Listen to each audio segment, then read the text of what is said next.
गीता 18 के श्लोक नंबर 62 में भगवान स्वयं कह रहे हैं कि अर्जुन उस परमेश्वर की शरण में जा जिसकी कृपा से परम शांति व शाश्वत स्थान अर्थात सतलोक को प्राप्त होगा।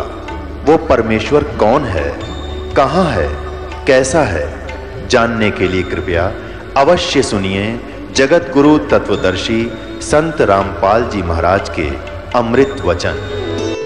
परमात्मा का तो स्वभाव है बिजली कनेक्शन मिलते ही कोई काम कर लियो सब डूडा उठा देगी,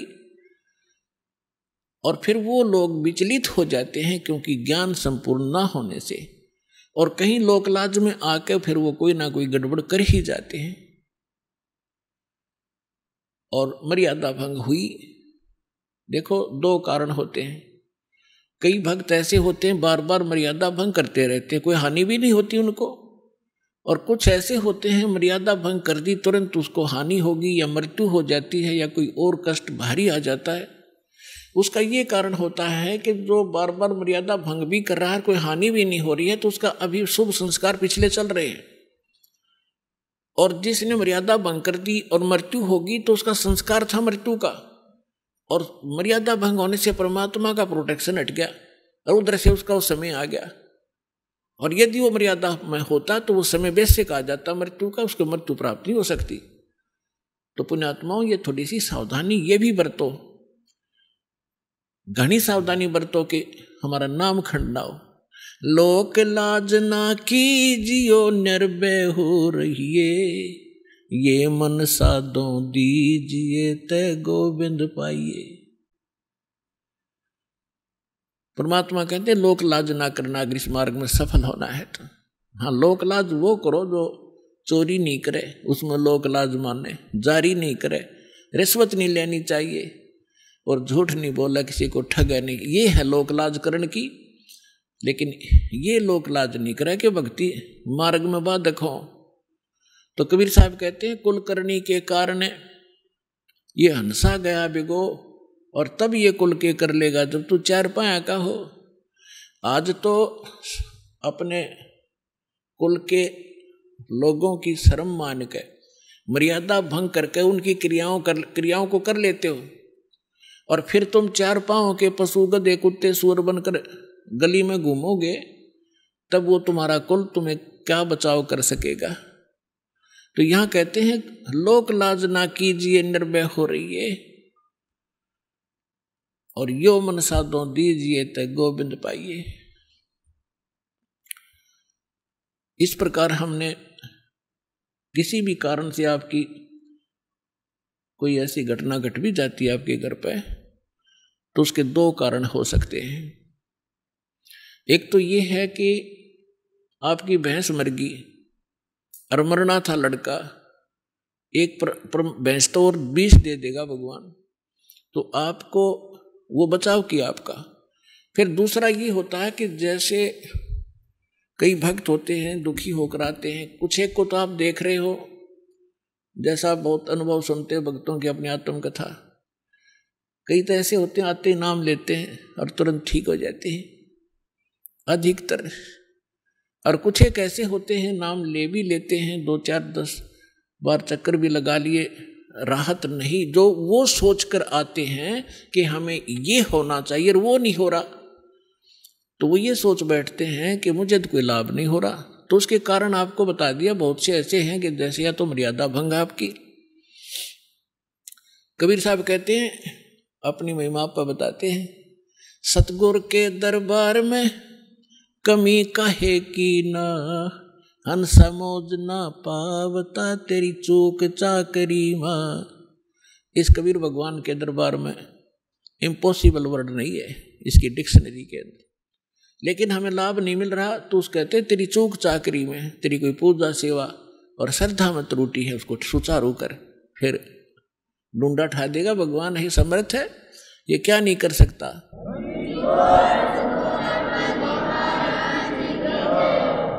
एक झोपड़ी में रहने वाला एक जुलाहा, जो संसार उसको जुलाहा मानने थी जाने थे, अब तक 10 पार खू हो गया, हमें पता लगा तो लाल थे भगवान थे, और जिसके द्वार पर 18 लाख व्यक्ति आ गए,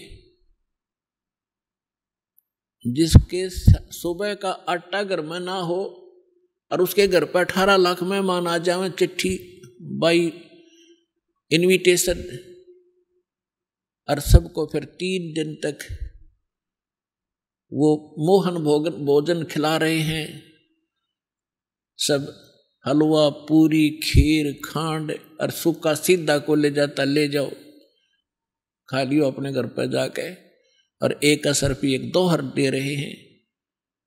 तो पुण्यात्माओं, वही समर्थ आज आपके साथ है, तो वो क्या नहीं कर सकता आपके लिए। तो परमात्मा कहते हैं सतगुरु के दरबार में, यानी जो परमात्मा के दरबार में, अब सतगुरु जो होता है वो परमात्मा ही होता है, या फिर परमात्मा अपना विशेष कृपा पात्र ही भेजा करते हैं। तो वो कृपा पात्र जो परमात्मा का दास होता है, परमात्मा की सभी पावरों से युक्त होता है, उसको परमात्मा अपनी शक्ति देकर भेजता है। जैसे प्रधानमंत्री का कोई प्रतिनिधि हिसार में आ जाता है तो उसको वो अपनी बहुत सी पावर देकर भेज देता है, और हरियाणा स्टेट के लिए वो पर्याप्त होता है, जो उसको उसकी रिक्वायरमेंट होती है वो पूरी कर देता है 1 मिनट में। तो इसी प्रकार जैसे प्रसंग चल रहा है कि कुछ भक्त आप देखते हो आशीर्वाद लेते ही और सब दुख दूर हो जाते हैं, शारीरिक कष्ट, प्रथम तो शारीरिक कष्ट ही दुख मानते हैं, और फिर घर में सुविधाएं प्रारंभ हो जाती हैं।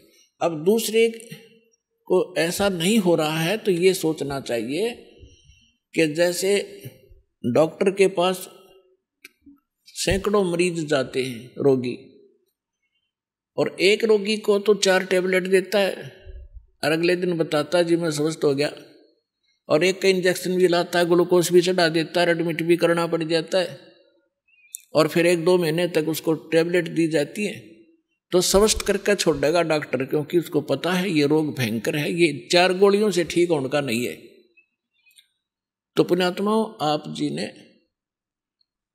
ये ध्यान रखना चाहिए। एक तो इसमें ज्ञान परमात्मा ने इसलिए आधार बनाया है क्योंकि जब परमेश्वर कबीर जी 600 वर्ष पहले आए थे, सन 1398 से सन 1518 तक जब परमात्मा यहाँ आए थे तो उन्होंने अपनी वो सारी लीला करके दिखाई थी जो भगवान किया करते हैं। तो जो प्रसंग चल रहा है हम उसी पर आते हैं। जैसे कोई एक्सीडेंट हो गया किसी व्यक्ति का और वो हॉस्पिटल में जाता है और उसके शरीर से ब्लड निकल रहा है, बह रहा है, उधर से उसकी टांग फ्रैक्चर होगी है दूसरी, और उसमें पीड़ा घनी हो रही है। अब वो डॉक्टर को वो चिल्लाता हुआ तो जा ही रहा है, डॉक्टर ने देखना है कि पहले इसकी टांग का दर्द ठीक करना है या ब्लड रोकना है। वो ब्लड को रोकेगा कि ब्लड बह गया तो फिर यह टांग भी चली जाएगी। अब पहले वो ब्लड जो बह रहा है उसको रोकने की चेष्टा करेगा, टांग में बेसिक दर्द बना रहे। वो टांग जीवन नाशक नहीं हो सकता टांग का दर्द, इसलिए डॉक्टर पहले उसको रोकेगा जो जीवन नाशक है इसका, फिर धीरे धीरे उसका टांग का भी ट्रीटमेंट शुरू होगा। इसी प्रकार आप जो उद्देश्य लेकर आते हो और वो पूरा ना होता है तो परमात्मा ने हमारे को ये ज्ञान दिया। जब परमात्मा 600 वर्ष पहले आए थे, 120 वर्ष रह के गए थे, सन 1398 से सन 1518 तक 120 वर्ष। तो उस समय 64 लाख शिष्य हुए थे परमेश्वर के, एक धानक के, जुलाहे के, झोपड़ी में बैठे निर्धन व्यक्ति के। अगर उसको झोपड़ी में जाकर आदमी देखा तो सोचा ये संत कहाँ से थे, गरीब मजदूर व्यक्ति है। अब जैसे आज टीवी चैनल बनवाए परमात्मा ने दिया है ये नॉलेज, आपके जो बुद्धिमान व्यक्ति हैं, भगत हैं, उनका तो यह बात समझ में पक्की आ जाएगी कि ये जो भी आज इंटरनेट सिस्टम, यूट्यूब आदि बनाया है और ये इलेक्ट्रॉनिक सिस्टम बनाया है, ये परमात्मा ने दी है बुद्धि। अब जैसे ये अध्यात्म मार्ग का ज्ञान आज तक किसी ऋषि महर्षि से बड़े बड़े विद्वान जो दीक्षा करते किसी के पास नहीं था। और यू ज्ञान इस दास को दे दिया और ऐसा सुलझा के धर दिया, आम व्यक्ति समझ सकता है आपके लिए कितनी सुविधा होगी ना। आप ये गीता पढ़ते पढ़ते कितने दिन हो गए थे, और इस गीता को फर्स्ट क्लास की बुक बना दिया परमात्मा के ज्ञान ने। पहली कक्षा की किताब सी दिखा हमने, ना पाठ दिखाई देता। तो इस दास ने अपनी अकल और अपनी बुद्धि का खूब पता है, जिसी मेरे में बुद्धि थी मुश्किल से पास होया करते, पढ़ा करते जब, और 6 बार पढ़ा करते जब कितने एक लेसन याद होया करता। आज उस परमात्मा ने अकल दी, बुद्धि दी, और ये सब सदग्रंथ खोल कर दरवा दिए। तो गॉड गिवन माइंड है ये, ना कि जीव का।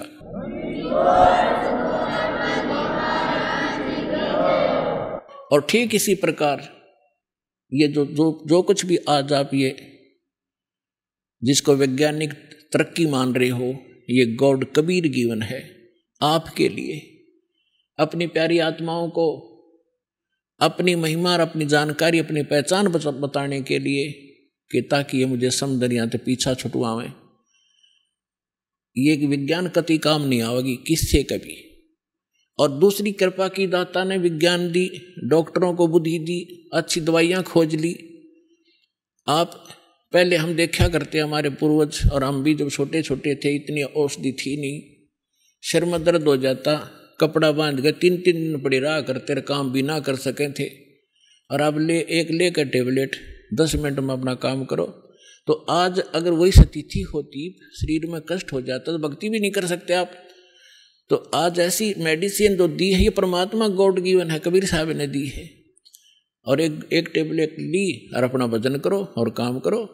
तो इसी जब 600 वर्ष पहले परमात्मा आए थे, एक दिन में वहाँ झोपड़ी में कपड़ा भी बुन रहे होते थे, और 1-1 हजार जगह जाकर प्रकट हो जाते थे, और सब जगह जा करके अपना ज्ञान सुनाया करते थे। वही ज्ञान एक जगह बोलते थे, सब जगह अन्य रूपों में भी वही ज्ञान एक जैसा सब जगह बोला जाता था। जैसे आजकल टीवी से, चैनल से यहाँ बोला जा रहा है, आप विश्व में कहीं भी देख और सुन सकते हैं। तो उसमें परमात्मा ऐसी लीला करते थे। पहले इतना जो जैसे आजकल तो कोई, जैसे आज यदि कोई ये करता है, परमात्मा आज करते ये लीला, तो आज वह बात बना नहीं हो। क्योंकि आज तो 1 मिनट में पता लग जाए महाराज जी वहाँ सत्संग कर रहे थे, दूसरा को यहाँ भी कर रहे हैं, तीसरा को वहाँ भी कर रहे हैं। तो ये एक सृष्टि क्रम में खलबली मच जाती, और जादूगर कहने लग जाएंगे फिर जादूगर है तो। और उस समय कोई जाना नहीं था 10 किलोमीटर दूर के हो रहा है, 5 किलोमीटर 1 हफ्ते में पता लग गया करता। वहाँ एक कोई भगत आया था, कोई संत भगत सत्संग करे था। तो आज परमात्मा ने अब ये तरीका अपनाया आपके लिए। उसमें तो वर्बली सुनाया करते थे, जो ज्ञान आपको कबीर सागर से, कबीर वाणी से दास सुनाता है, समझाता है, बताता है। लेकिन वो नकली संत परमात्मा के इस ज्ञान को नकारा करते थे कि झूठ बोला है, कुछ नहीं जानता, दाने का दुला है, शूद्र है, ये संस्कृत पढ़ नहीं सकता, संस्कृत तो ब्राह्मण लोग पढ़ते हैं। तो इन नकलियों की दाल गली रही। और उस समय परमात्मा के 64 लाख से सोना, आज से 600 वर्ष पहले पूरे इंडिया की 4 करोड़ आबादी नहीं होगी। और उस समय इराक, ईरान और जो पश्चिमी और पूर्वी पाकिस्तान, बलोचिस्तान, अफगानिस्तान और गजनीव तक, ये सारा भारत था। और सारे भारत में 4 करोड़ आबादी नहीं होगी उस समय। और उस समय 64 लाख से सो जाना एक दानक जो लाए के, क्या वो मानुष था या कि कवि था? वो समर्थ शक्ति थे, वो कबीर भगवान थे। तो उस समय परमात्मा ने ज्ञान यही दिया, लेकिन ज्ञान कम, हम समाधान ज़्यादा चाहते रहे। तो जो भी परमेश्वर के आता था शरण में, कबीर साहिब के में, तो उसी को सुख होता था, क्योंकि ये परमात्मा है, ये हमारा पिता है, और ये हमारे दुख को देख नहीं सकता और समर्थ है। अब जैसे कोई बालक है, बच्चा है, और किसी भी कारण से उसने कर्जा सिर पर कर लिया, और पिता के पास सामर्थ्य है, और वो पिता के पास आता है, पिताजी ऐसे ऐसे हो गया, तो वो कहेगा बेटा आगे गलती नहीं करेगा, ले ये तेरा कर्जा मैं तार देता हूँ। तो वो आगे ठीक चले तो वो बात बनेगी। तो इसी प्रकार ये समर्थ परमात्मा है, जो भी परमेश्वर की शरण में आते थे सब सुखी हो जाते थे। ऐसे 64 लाख शेष बन गए।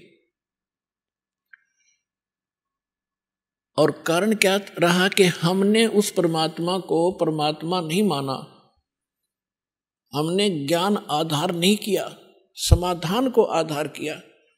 और जब सुख होते चले गए फिर वो बकवाद हमारे मन में फिर घर कर गई, जिस कारण से हम 64 लाख के 64 लाख यहीं फिर भटकते रह गए, पार नहीं हो पाए।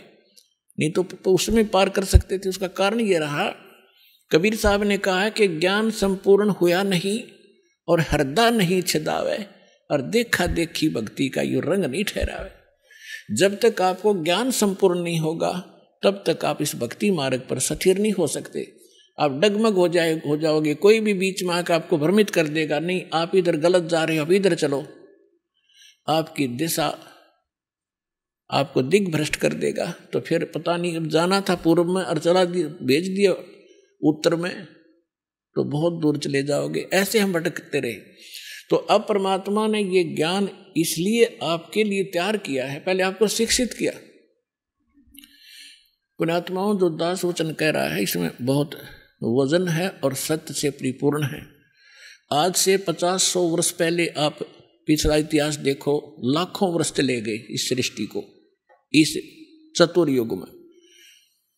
कोई भी अपने जो आम नागरिक शिक्षा नहीं, अपनी नेक नीति से कमाई करके अपना परिवार पोषण ही करता था। एक वर्ग को ब्राह्मण वर्ग को एक विशेष वो ड्यूटी सौंपी गई थी कि आप सदग्रंथों को पढ़ो, शिक्षा ग्रहण करो और फिर हमें बताओ। तो आम व्यक्ति को वो खुद जैसा भी सदग्रंथों को पढ़ते सुनते समझते थे, आम व्यक्ति को बताया करते थे। वैसे थोड़ी बहुत शिक्षा होती थी, लेकिन उसके लिए एक सिंपल सा ही ज्ञान आधार बनाया जाता था। ये आजकल की जो शिक्षा नहीं थी। तो आप देख रहे हो कि हमारे दादे परदादे 7 पीढ़ी का, तो मुझे याद है कि कोई भी अक्षर ज्ञान नहीं रखता था हमारी का, और सब सुखी थे, ठाठ से रहते थे, नेक नीति से रहते थे, कोई कष्ट नहीं आते थे, और ना इस तरह की माया की हवस थी जो आज लागी आग। तो परमात्मा ने अब आपको इसलिए शिक्षित नहीं बनाया था कि यह बेईमान बना देती है। ये शिक्षा आपके अंदर अभिमान पैदा कर देती है। थोड़ा सा कोई पोस्ट प्राप्त कर लेता है, कोई अधिकारी बन जाता है, काख फूल जाती है उसकी, अरकल न द्रंग मार जा, पैरालाइसिस हो जा, मुंह मगमाखी बने और लकड़े, कहाँ गई वो कहाँ गई वो बकवाद। तो जब तक जीव को अपने औकात का पता नहीं लगेगा, ये ठोकर पर ठोकर खाओगा। और सबसे बड़ा दुख और सबसे बड़ा बाधक भगवान के मार्ग में अभिमान होता है। तो इसलिए इस ज्ञान शिक्षा परमात्मा ने अब मजबूरन देनी पड़ी आपको कि आपको चाहे कितने सुख दे देते यहाँ पर वाला स्थलों का आश्रम में, और आपको ज्ञान नहीं होता, आप फिर भी यहाँ से भाग जाते। अब पहले आपको ज्ञान से रंगा जाता, आपको इसलिए बुलाया जाता है कि आप रह रहकर यहाँ आए, और आपको यहाँ आने से बहुत लाभ होता है। आप जैसे आप सत्संग के लिए तैयारी करते हो, 4-5 दिन पहले तो अपने घर की सेटिंग करने लग जाते हो कि मैंने 2-3 दिन सत्संग में जाना है। तो वो भी आपके पुण्य शुरू हो गए, भगवान के लिए ही आपने किसी कोई भी सेटिंग की। फिर यहाँ आते हो, यहाँ तो दंडवत प्रणाम करते हो, 2 पैसे दान भी करते हो। ना तो ये पैसा कितने डॉक्टरों का लगाओ, ना कोई लेकर ना दे, वो लेकर भाग जाता, या कहीं और कोई पशु बिगड़ जा, या कोई और बिजनेस में हानि हो जाती, वो पैसा आपके पास नहीं रहना था। और इस दान करने से आपकी हानि में भी बचाव होगा, आपके पुण्य साथ बनेंगे। और ये ज्ञान यज्ञ रूपी सत्संग से आपको ओत प्रोत किया जाता है। तो ये सब प्रकार के पुण्य 500 यज्ञ आपसे करवाई जाती है। आपको यहाँ बुलाने का उद्देश्य ये है कि आप इस ज्ञान से को समझें और भक्ति के अंदर आपकी श्रद्धा बढ़े और आप पुण्य युक्त हों। आप यहाँ आते हो 3-4 दिन जैसा भी जिसका दाव लगता है परमात्मा की दया से। तो यहाँ फिर आप सारी क्रियाएं करते हो, सुबह का नित्य नेम भी कर लेते हो, मंत्र भी करते हो, सेवा भी करवाते हो, आरती भी सुनते हो, रामायणी भी कर लेते हो, फिर प्रणाम करते हो रह कर, फिर अपने भाई बहनों से मिलते हो जिनको यहाँ सुख हुआ है, तो आपका दृढ़ता आती है आपको कि सचमुच मेरा भी काम बनेगा जब इनके साथ ऐसा सुख हुआ। इसलिए आपको बुलाया जाता है। और यहाँ आने से कहते हैं संत मिलन को चालिए तज माया अभिमान, और जो कदम आगे रखे ओहे यज्ञ समान। अब इस सतलोक आश्रम बरवाला में की तरफ आप जब भी रुझान बनाते हो वहीं से आपके पुण्य प्रारंभ हो जाते हैं। और आप कितने भक्तिहीन हो चुके हो ये अंदाजा लगा लेना। आजीवन आप यह भक्ति करते चलोगे तब जाकर के आप सतलोक जाने योग्य पुण्य युक्त हो पाओगे। तो आप कितने जब सतलोक से आए थे तब आप कितने पुण्यकर्मी प्राणी थे। इस काल के होटल में आकर आपने सारी पूंजी का नाश कर दिया, आप एक भिखारी बन गए। गरीबदास जी कहते हैं उत्तर दक्षिण पूर्व पश्चिम तो फिरदा दाने दाने नू, और सर्व कला सतगुरु साहिब की हरियाए हरियाणे नू। तो हर एक दाने के लिए धक्के खाते हो, अंडो को इंग्लैंड में जा रहे, हर को अमेरिका में धनी बन काऊंगा। आपने यही धनी बना दे परमात्मा, जो नीत साबित होता है। करके देखो भक्ति 100 सुख देगा, 100 बरकत देगा, 100 प्रकार के आपकी हानि टाल देगा, यही सुख हो गया। और फिर धन का करोगे क्या तुम? जब आपको ये अध्यात्म ज्ञान होगा फिर आपको केवल गीता अध्याय नंबर 7 के श्लोक नंबर 29 याद रहेगा। गीता ज्ञान दाता कहता है कि जो प्राणी मेरे इस ज्ञान को आश्रय रख करके तत्वदर्शी संत की खोज कर लेता है, जिसने तत्वदर्शी संत मिल गया, मेरे इस ज्ञान को आश्रय कर लिया, तो फिर वो जो व्यक्ति जरा और मरण से छूटने के लिए प्रयत्न करते हैं, इस संसार की किसी भी वस्तु की वो इच्छा नहीं रखते। जरा माने वृद्ध अवस्था का कष्ट और मरण माने मृत्यु। अब भक्तात्माओं थोड़ा सा ज्यादा जोर देना अध्यात्म मार्ग की ओर। या माया तो बतेरी जोड़ ली आपने, और किसी के पास कोई सेठ बना दिखता नहीं। अरबपति देख लो, उसके ऊपर कम से कम 1 अरब पैसे होंगे तो 2 अरब कर्जा पाओगा। हमने नो दिखा 4 फैक्ट्री है इसके, लेकिन उसकी मेंटली हालत इतनी बुरी होती है, सपने में सुख नहीं उस मानस को। तो आपने ये इधर ज्यादा ध्यान देना पड़ेगा भगवान की तरफ। इस मार्ग के ऊपर आपने आगे बढ़ना पड़ेगा। आप यहाँ क्या किसके लिए जोड़ा? परमात्मा कहते सर्व सोने की लंका थी वह रावण से रणधीरम, एक पलक में राज बिराजी जम के पड़े जंजीरम। और सारी सोने की लंका बनाए बैठा था और 1 ग्राम सोना भी साथ नहीं ले जा सका। तो फिर हमें ये ज्ञान होगा। जैसे गीता अध्याय नंबर 7 के श्लोक 29 में कहा है कि जो जरा और मरण से छूटने के लिए प्रयत्न कर रहे हैं और कोई वस्तु की इच्छा नहीं रखते, वे उस परमात्मा से, तत्परम से और सारे अध्यात्म ज्ञान से और सभी कर्मों से परिचित हैं। उसी का दिल डटेगा इस काल के जाल से, उल्टा हटेगा, जिसने संपूर्ण ज्ञान हो जाएगा। तो कबीर साहब कहते हैं ज्ञान संपूर्ण होया नहीं और हृदय नहीं छदाया, तो इस देखा देखी भक्ति का रंग नहीं ठहरावे। तो 64 लाख से अस्ते सारे भाग्य भगवान को पहचाना नहीं, क्योंकि उनको ज्ञान नहीं था। और आज ज्ञान करवाया भगवान ने, आपको प्रमाण देकर ऐसा रंग दिया है कि आप यहां से हिल नहीं सकते। आपको ये स्थान बरवाला ऐसा दिखाई देगा जब आपकी बुद्धि ठीक काम करेगी और ज्ञान आधार बन जाएगा। बंदी छोड़ दयाल जी तुम तक हमारी दौड़े, जैसे कागज जहाज का अब सूझे और न ठोरे। जैसे पुराने समय में समुद्री जहाज होते थे, उसमें कोई ऐसा दिशा सूचक ऐसे होते थे टेम्परेरी से, नॉर्थ साउथ पोल ही बताने वाले, तो वो लेकर जहाज लेकर चल देते थे रात शाम के समय, और जहाज में कौवा बैठ जाता था कि रात्रि में सुबह उठेंगे, सभी खाना खाएंगे, कुछ टूक बाहर डाल देंगे। जहाज के अंदर ग्राउंड भी होता है। तो वह कौवा इस लालच में बैठकर चला जाता है। रात्रि में 200-250 किलोमीटर जहाज समुद्री निकल जाता है। तो वहां जाने के बाद सुबह होता है, तो होता था तो ड्राइवर जो होते थे इसके चालक जहाज के, वो ये चेक करना चाहते थे सुबह उठ करके हमारी दिशा ठीक है कि नहीं, क्योंकि जो दिशा सूचक होते थे नॉर्थ साउथ वाले जो चुंबकीय, तो कई बार चुंबकीय चट्टानों से डिस्टर्ब हो जाते थे।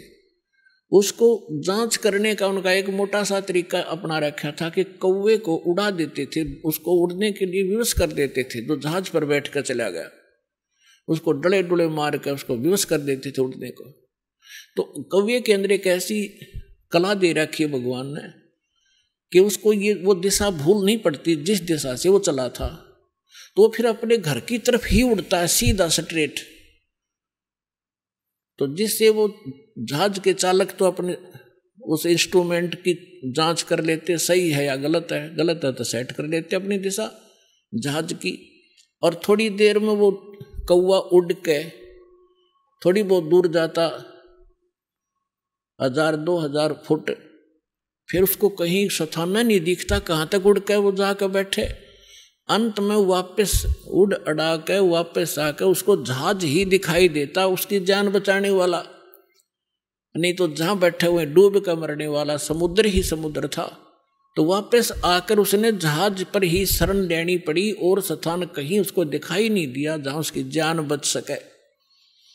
तो परमात्मा कहते हैं जब आपको ज्ञान हो जाएगा आप ये कहा करोगे, बंदी छोड़ दयाल जी तुम तक हमरी दौड़े, जैसे काग जहाज का अब सूजत और न ठोरे।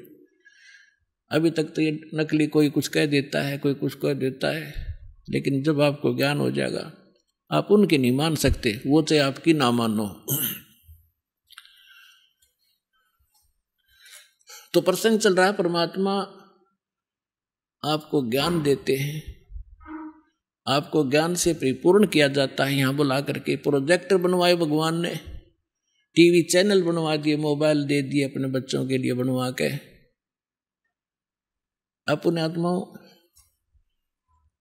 पूरी पृथ्वी उस परमात्मा के बच्चे हैं, और परमात्मा ने कहीं से भी ये खोज कराई, चाहे अमेरिका वालों से, चाहे जर्मनी और जापान वालों से, इंग्लैंड वालों से, तो ये सारे विश्व के काम आई। जो भी वर्तमान में जो आप देख रहे हो ये जिसको वैज्ञानिक तरक्की मानते, तरक्की। अब यहाँ विचार करने की बात है कि परमात्मा के सब बच्चे हैं और अपने ही बच्चों से वो अपने ही बच्चों के लिए अपनी बुद्धि देकर उनको सब कृतार्थ करते हैं। तो ये सारा कहीं से भी परमात्मा ने दया बख्शी। आज देखो परमात्मा का सामना आपने सत्संग सुना था कि परमेश्वर ने 600 वर्ष पहले कहा था कि कलयुग जो 5500 वर्ष बीत जाएगा, 5505 बीत जाएगा, तब तक स्टार्ट होगा मेरे वाला जो कार्य है, और उसमें अपना दास भेजूंगा और उसके पास वो सत मंत्र, सतनाम और सारनाम होंगे, जिसको प्राप्त करके पूरा विश्व पार करेगा, सारी सृष्टि विश्व पार होगा और सारी सृष्टि के प्राणी नाम दीक्षा लेंगे और भक्ति करेंगे, मोक्ष प्राप्ति करेंगे। अब देखो अभी तक आप जहाँ भी जाते हो, किसी ऑफिस में जाइए, रिश्तेदारी में जाइए, तो सब जगह अपने व्यवहारिक बातें आपको सुनने को मिलेंगी। और कोई राजनीति की बातें कर रहा है, कोई गपोड़ मार रहा है, कोई ताश खेल रहा है, कोई कुछ कर रहा है। तो ये सब प्रकार की, जैसे आप किसी भी उसमें जाकर देख लिया क्षेत्र में, सारा हाहाकार मच रही है, राम का तो नाम भी नहीं रहा। ठीक है, कहीं विशेष कोई अनुष्ठान कर लिया जाता है, उसमें मत्था टेक आए, प्रसादा छक आए और बस मौज मान ली, हम सोचा हो गया भक्ति इतनी होती होगी। नहीं, कबीर साहब कहते हैं कि जिन हृदय सा सुमरिया ताको तैसा लाभ, ओसा प्यास ने भाग ही जब लग दसैनी आब। ओस के चाटने से प्यास समाप्त नहीं होती, उसके लिए तो गट गट 2-3 गिलास पीने पड़ेंगे जब तृप्ति होगी। तो पहले हम दान करते थे, 100 रुपया डाल देते गीता, तब बड़ी खुशी मनाते थे, एक बहुत बड़ा दान कर दिया। 5.25 का प्रसाद जिस दिन बांट देते बूंदी का, तो नहीं सोचा करते आज तक कमाल हो गया, ये कोई धर्म था? ये तो ओस चाट रहे थे हम। अब हम गिलास के गिलास पीने लगे, यहाँ दान करते हैं बच्चे। और कबीर साहब कहते हैं धर्म तो दसके नहीं, दसकना माने नाश नहीं होता धर्म का, चाहे 10 के 3 लोक, और खैरायत में खैर है कीजिए आत्मपोख। गुरु बिन माला फेरते, गुरु बिन देते दान, गुरु बिन दोनों निष्फल हैं चाहे पूछो वेद पुराण।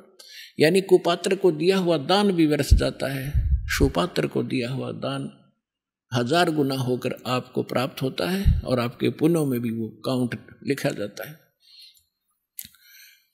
तो जो प्रसंग चल रहा है हम वहीं आते हैं कि जब तक ज्ञान संपूर्ण नहीं होगा तो आप इस भक्ति मार्ग पर चल नहीं सकते। तो परमात्मा ने अध्याय बख्शी है, जैसे पूरी सृष्टि नाम लेवेगी।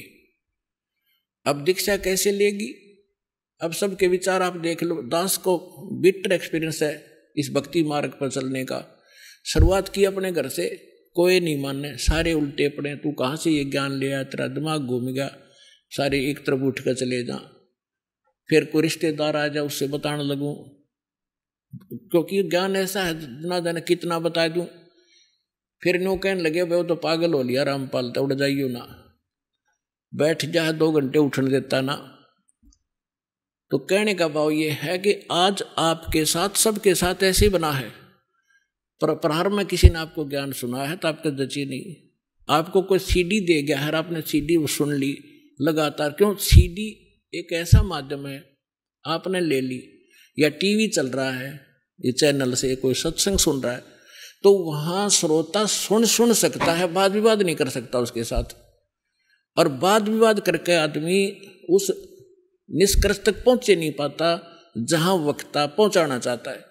तो परमात्मा ने अध्याय बख्शी कि टीवी के सामने बैठ कर चाहे कितना ही कुछ सोचता रहे कि झूठ बोला है, झूठ बोला है, और जब प्रमाण सामने आएंगे, अगर वो बीच में ही वाद विवाद हो जाए, आमने सामने बैठे होते तो बीच में वाद विवाद कर देता है, क्या ले रहा, उठ कर चला जाता।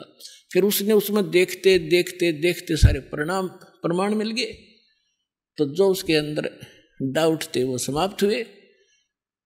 तो इसमें टाइम बहुत लगे है, तो प्रत्येक एक भगत को यहां आने में इतना समय लगता ही लगता है। तो अब क्या होगा? अब ये जैसे आप देख रहे हो, एक भक्त अपना अनुभव बता रहा था, पिछले सत्संग में आपको सुनाया था कि हम यहाँ से राजस्थान के भक्त आते हैं, यहाँ हिसार से एक ट्रेन चलती है, यहाँ खाली होती है, यहीं से स्टार्ट होती है, तो हम 2-2.5 हज़ार भक्त उसमें बैठ जाते हैं सुबह सुबह जाके हिसार से जोधपुर वाली में। और कोई नित्यनेम कर रहा है, कोई मोबाइल से मंत्र सुन रहा है, कोई आरती अपना कोई और शब्द सुन रहा है, चर्चा मालिक की चल रही होती है।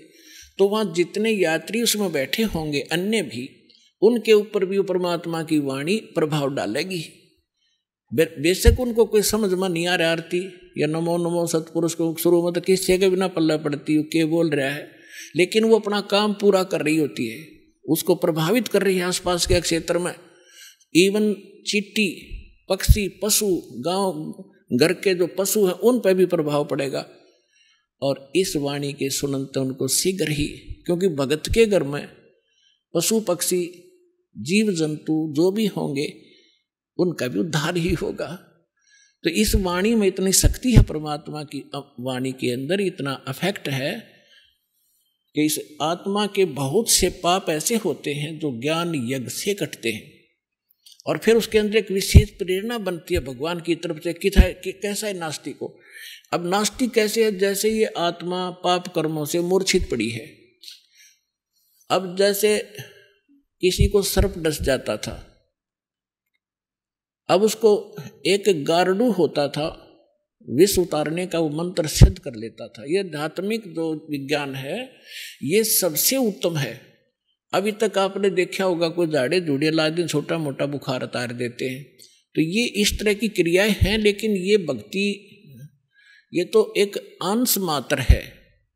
और भक्ति जब सत्य साधना आपको मिल जाएगी, किसी चीज की जरूरत नहीं पड़ा अपने ना झाड़ियां की, इस परमात्मा की भक्ति में सारी शक्ति है, सारा कुछ अध्यात्म मार्ग इसमें है। अब जैसे किसी ने कोई मंत्र सिद्ध कर लिया, आपका मंगलाचरण है जो हम आपको देते हैं, सबसे पहले इसको बोला जाता है। ये मंगलाचरण सब मंत्रों का मूल मंत्र है, चाहे किसी झाड़े ला लो, लेकिन आप झाड़ा मत लगाना।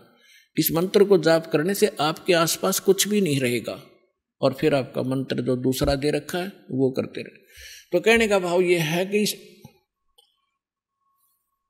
इस दास ने इस अध्यात्म मार्ग का बिटर एक्सपीरियंस हुआ, और पहले परमात्मा ने सन 1988 से 1994 तक 6-7 वर्ष इन सभी संतों महंतों महात्माओं की जानकारी दिवाई, के सत्संग सुना, इनकी क्रियाएं देखी। तो सुनने को मिला कि गरीबदास जी संत था, उसने गरीबदास जी के ग्रंथ में एक शब्द है, घट ही अंदर गारड़ू धोखे मर गईया, सार शब्द चीन्या नहीं और कोई भेद ना लैया। ये 5-7 लाइन है, उसने उसको सिद्ध कर लिया 1000 बार 2000 बार पढ़ के। तो उसमें शक्ति आ गई कि सर्प किसे न डस जा, वो ये मंत्र बोल देता, मन मन में बुदबुदा देता, उसका जहर उतर जाता, जीवित हो जाता था। वो उसी से प्रभु पाक गया, संत कहा गया। और हम इस वाणी ने रोज पढ़ना तो या आत्मा के सारे जहर तार देगी। जैसे गारडू अपना मंत्र बोलता है और जिसको सर्प डस गया मूर्छित पड़ा है, वो ना उस मंत्र को सुन रहा है ना समझ रहा है, लेकिन वो मंत्र अपना काम कर रहा है। उसने उस विष को उतार दिया, विष उतरते ही वो चेतन हो गया, जीवित हो गया, मूर्छा उसकी खत्म हुई, तो अपना सुचारू काम करने लग गया। इसी प्रकार आपकी सभी की आत्माएं इस अज्ञानता से और इस पाप कर्मों के विष से अचेत होगी है। जो मूल काम था उसने भूल कर और कुछ कर रहे हैं।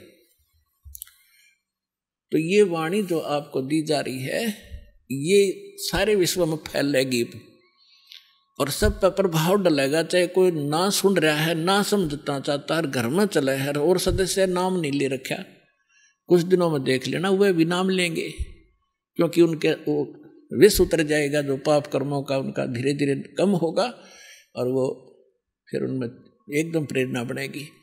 अब जैसे खेत में हमने देखा ये ट्रैक्टर वाले ऊंचे शोर में ऐसी बेहुदी भजन गाने रागनी वो गाते हैं, ट्रैक्टर चलाते हैं, और वहाँ पर भगवान के भक्त अपना कान में लीड ला के और कोई मंत्र सुन रहा होगा या कोई शब्द सुनेगा, ट्रैक्टर चलाते चलाते नित्यनेम कर रहा होगा और सुन रहा होगा, मजदूरी करते करते भी आप ये कर रहे होंगे।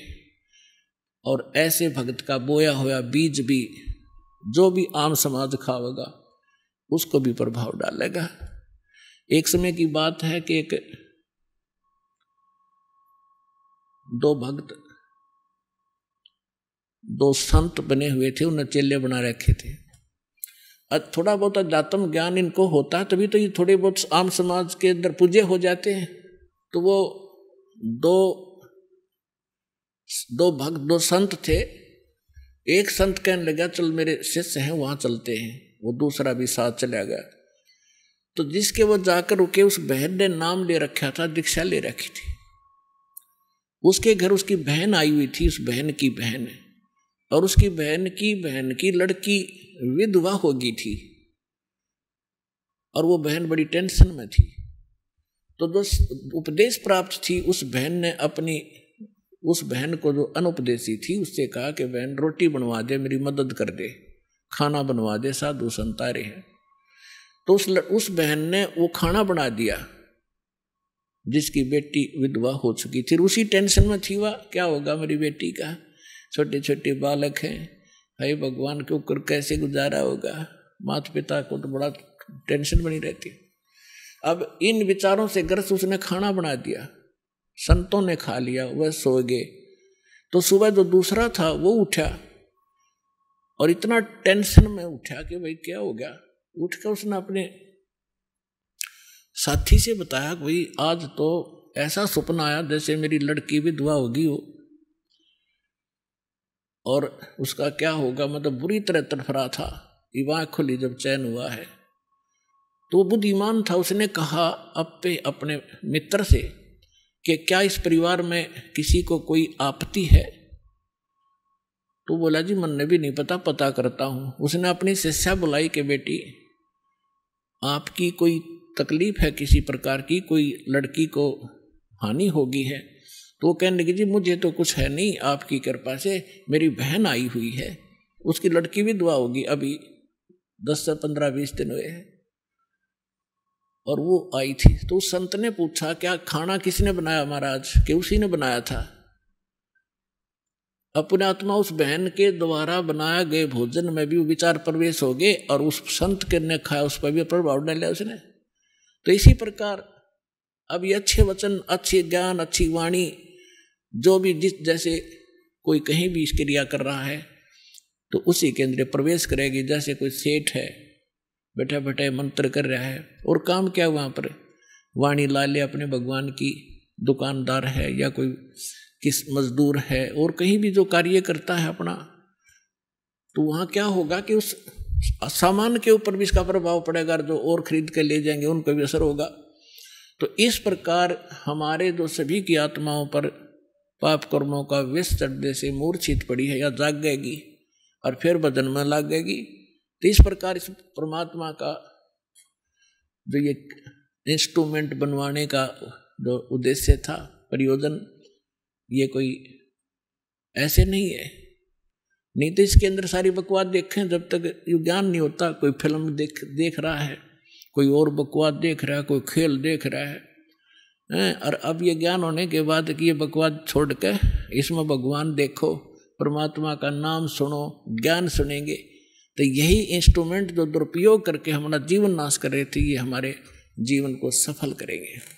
तो परमेश्वर आपको क्या बताना चाहता है दास परमेश्वर के इस ज्ञान के माध्यम से, कि आप यहाँ जिस दिन से दीक्षित हो जाते हो, आपका वो एक मानुष जन्म प्रारंभ होता है।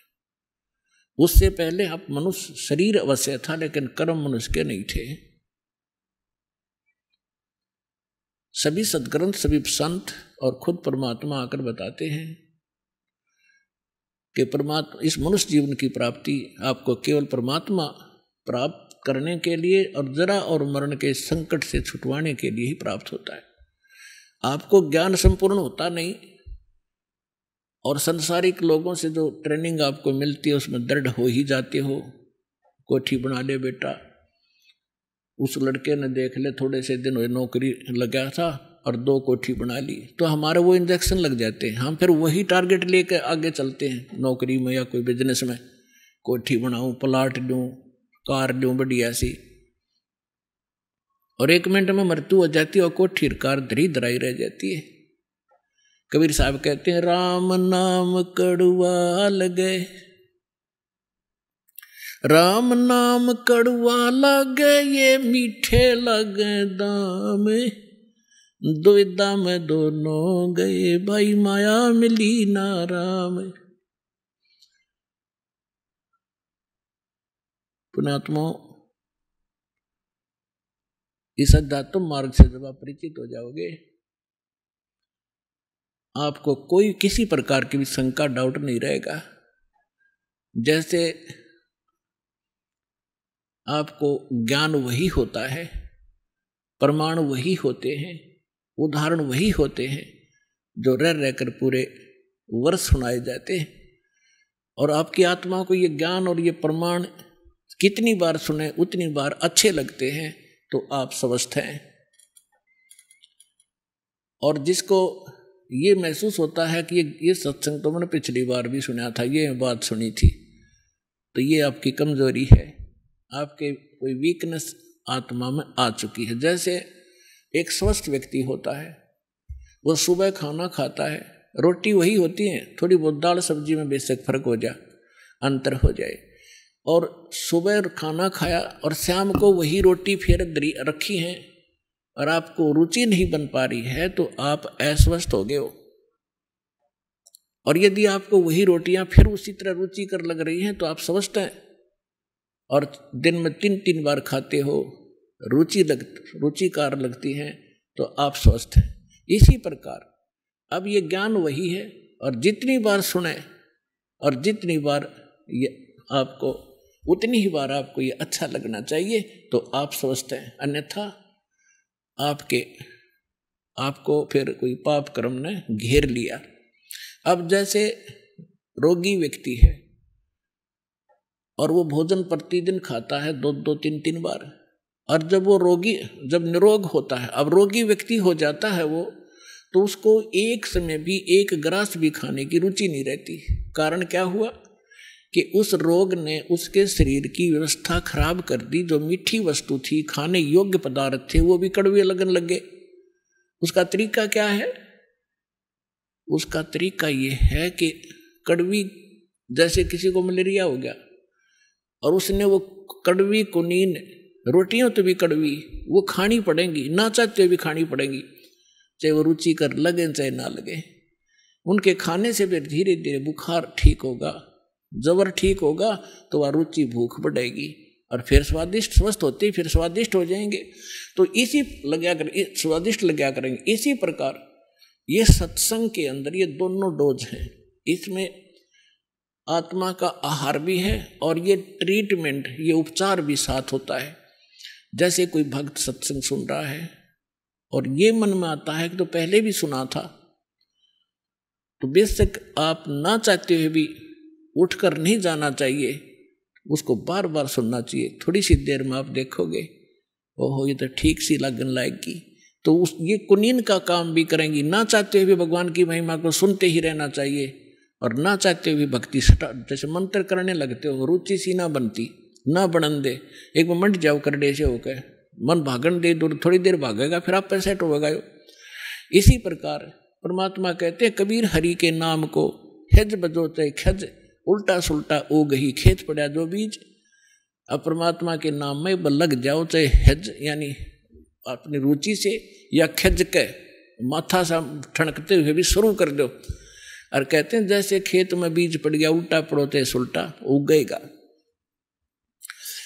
तो इस प्रकार आपने इस ज्ञान को सुनना चाहिए।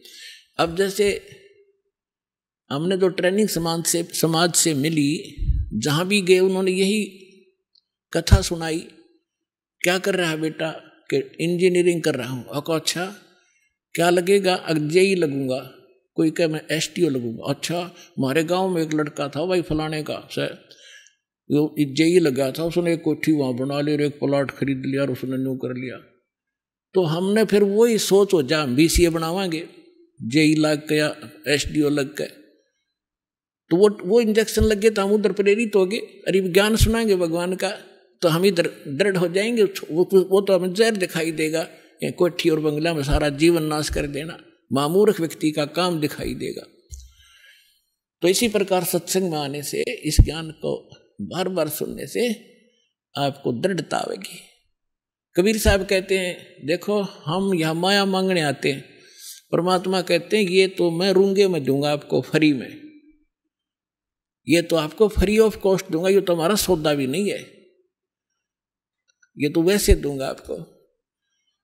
अब रूंगे की परिभाषा बताऊं थोड़ी सी, क्या होती है।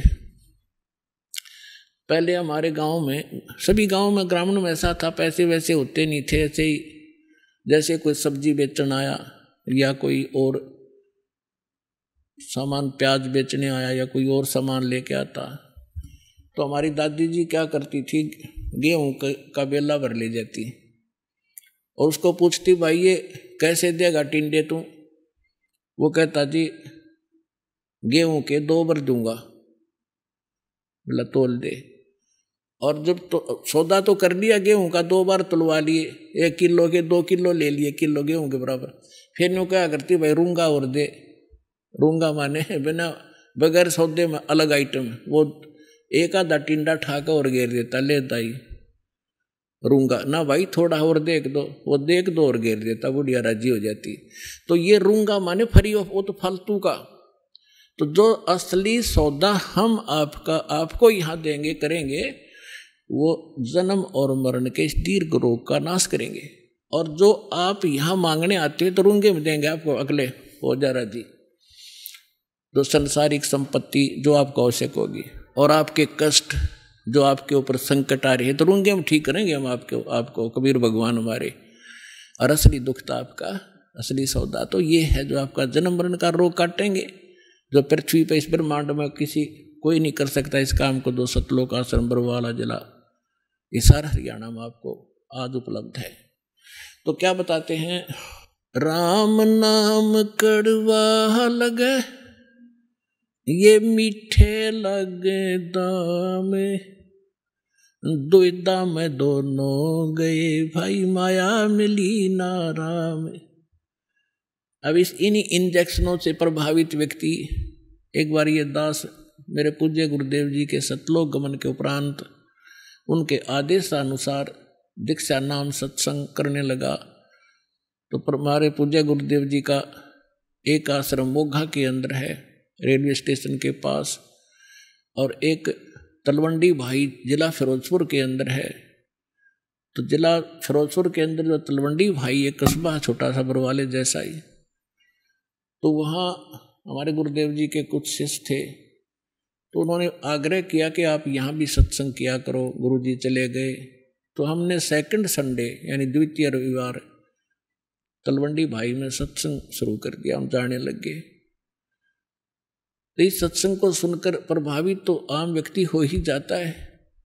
आइए अब हम उन श्रद्धालुओं के अनुभव जानते हैं जो जगत गुरु तत्वदर्शी संत रामपाल जी महाराज जी से दीक्षा प्राप्त कर चुके हैं तथा उनके द्वारा बताए गए भक्ति मार्ग पर चल रहे हैं। नमस्कार जी।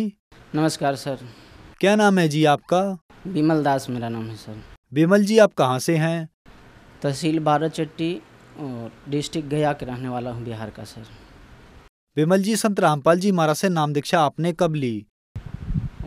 संत रामपाल जी महाराज से दीक्षा 15/5/2012 को लिया सर जी। विमल जी, संत रामपाल जी महाराज से नाम दीक्षा लेने से पहले आप क्या भक्ति साधनाएं किया करते थे? इसके पहले सर मैं जय गुरुदेव और इसके पहले बाल योगेश्वर में मैं सत्संग में था सर जी। जय गुरुदेव सत्संग में मैं 2008 में लिया दीक्षा, वो 4 साल वहाँ रहा सर। और उसके बाद उसके पहले 2003 में मैंने बाल योगेश्वर से दीक्षा लिया, 5 साल वहाँ रहा। उसके बाद अचानक एक दिन मेरे के यहाँ सत्संग चलता था साप्ताहिक, उसके बाद सत्संग चल रहा था और टीवी भी नीचे चालू था। उसी समय साधना चैनल पर मालिक का प्रोग्राम आ रहा था संत रामपाल जी महाराज का, तो हम रुक गए सर और ऊपर जो है सब कोई सत्संग करने चले गए। उसमें मेडिटेशन था सर, वो क्रिया करना होता था, तो साप्ताहिक होता था। तो हम देखने लगे, उसमें जय गुरुदेव का तस्वीर आया। तो जय गुरुदेव का तस्वीर आया तो हमको अच्छा लगा कि वो मेरे गुरु जी का तस्वीर आ रहा है, चलो हमारे गुरु जी का भी जो है कि टीवी पर चलने लगा। तो इस वजह से हम खुश हुए और रुक गए सर। रुकने के बाद जो है से उसी समय तुरंत दिखा रहे थे घट रामायण को। तो घट रामायण में दिखा रहे थे कि 5 नाम काल के जानो तब दानी मन शंका आनो, और आदि नाम ले काल गिराओ अश्चल जाओ पुरुष दरबारो। ये 5 नाम जो है ये काल का जाप है, और जब तक मनुष्य को आदि नाम नहीं मिलता है तब तक उसका मोक्ष नहीं होता है।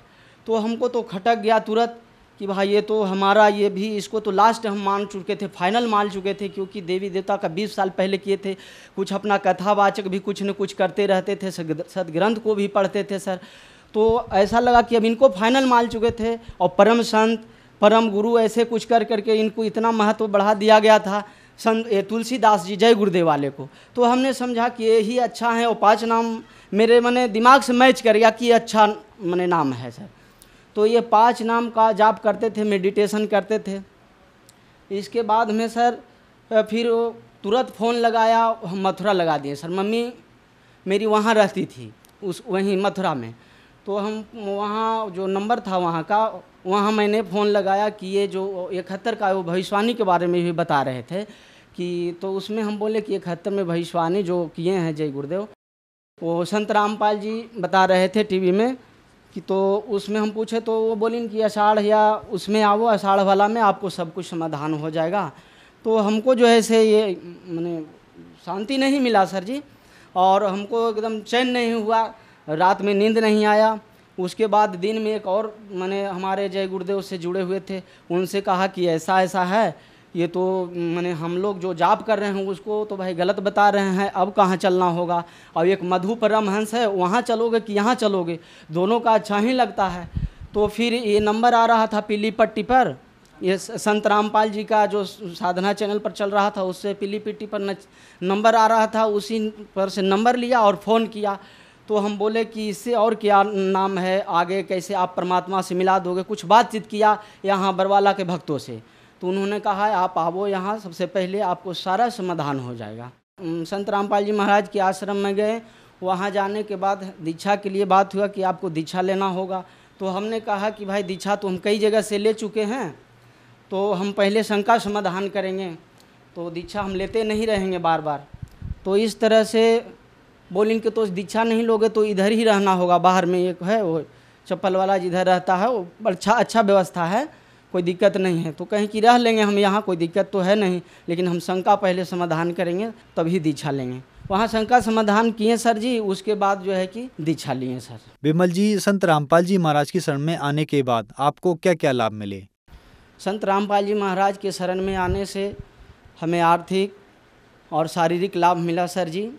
जो पहले 4 दिन 8 दिन 15 दिन पर सर दौरा आ जाता था और सभी डॉक्टरों के पास जाते थे, वो दवा दे देता था, लेकिन उससे कोई सुधार नहीं होता था सर जी। इसके बाद मैंने सारा जगह पर थक चुके सर, मज़ारों पर भी रहे 2-4 महीना, फिर ओझा के पास रहे, कोई बताया वहाँ चले जाओ तो वहाँ ठीक हो जाएगा, बड़ा ओझा है, वहाँ भी ठीक नहीं हुआ सर। कोई बताया दिल्ली में ये बीमारी ठीक हो जाता है, तो वहाँ मैक्स हॉस्पिटल में वहाँ भी गए, लेकिन वहाँ से भी कोई फ़ायदा नहीं। 4 साल हो गया सर वहाँ भी मेडिसिन लेते लेते, जिसका रिपोर्ट ये है।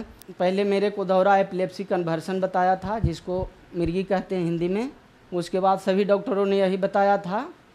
ये जो है ये MRI का टेस्ट है और एक CT स्कैन भी है, EEG जांच भी है सर, ये सब देख सकते हैं।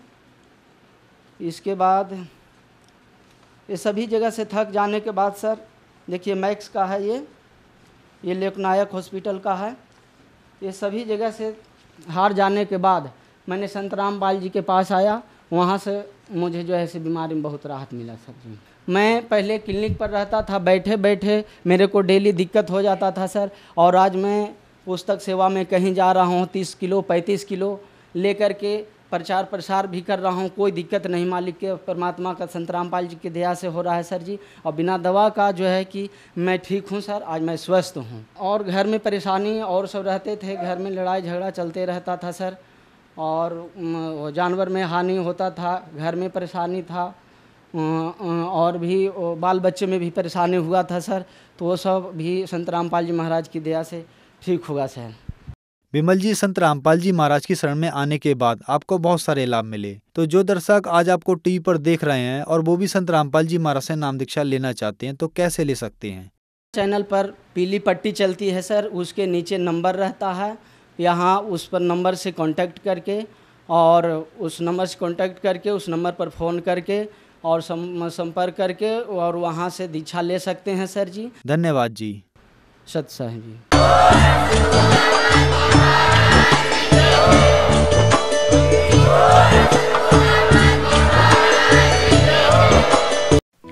आप सुन रहे थे जगत गुरु तत्वदर्शी संत रामपाल जी महाराज के मंगल प्रवचन। अधिक जानकारी के लिए संपर्क करें।